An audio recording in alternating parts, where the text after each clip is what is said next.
When I spoke to Daniel Bentley about the tribute tour bringing World War II veterans to the D-Day Museum in New Orleans, I knew that I wanted to do this. I knew I had to be in because this is huge. These people need to see this museum.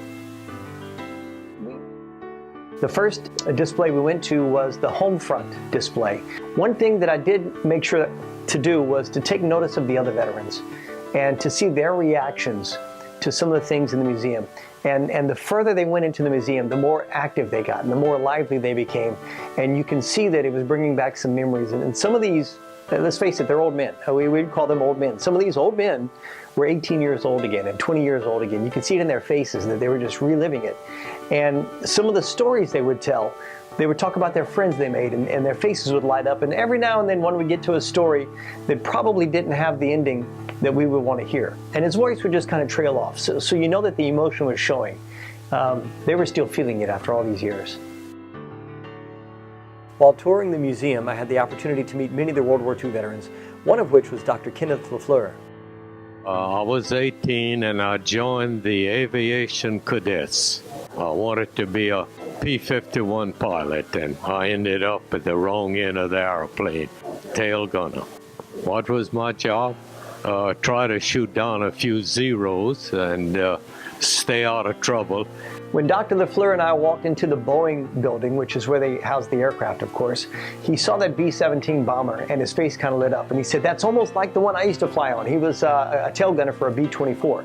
And he was showing me the B-17 and the differences between that aircraft and the one that he flew on. We were walking by some display cases in that same room. And we get to one display case that had the exact jacket that he wore the whole time he was in the war. He said, that's it, that's my jacket, that's the flight jacket we wore. And it was just really great to see his face and to see him being transported back to the 1940s.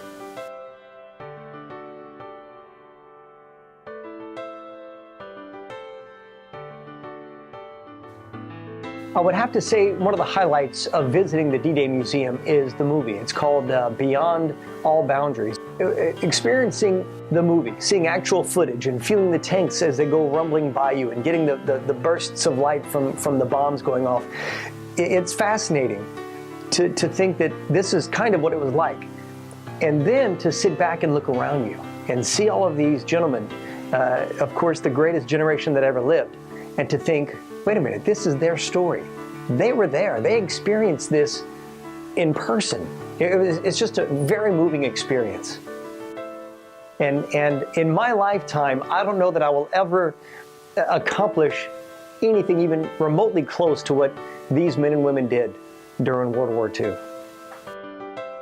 On our drive back, it got a little quiet on the bus. I think a few people were taking naps, but as soon as we crossed over into Lafayette Parish, that sheriff's deputy was waiting for us.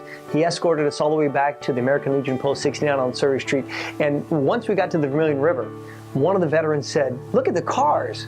And we looked up and there were so many cars in the parking lot, so many people. They had the news media was there. There were more people at the American Legion Hall than have been in a few years. And that brought tears to the eyes of a lot of these veterans because they had never seen such a reception for them since the 40s.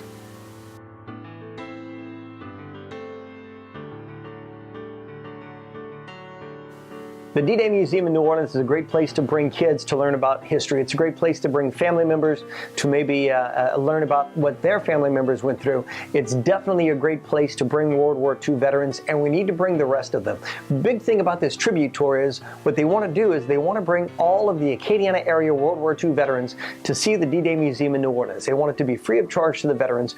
This trip costs about $2,500 per trip. They've got to rent the bus, they've got to buy the food, all of these things they have to be considered, and it's about $2,500. The American Legion Post paid for the first one, but we're going to need help with the second one.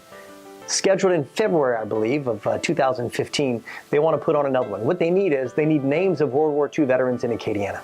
They also need the funds to help make it happen. So if you can help, even $1, $100, $1,000, if you want to fund a whole trip, just $2,500, get in touch with anyone at the American Legion Post and donate. It's going to help.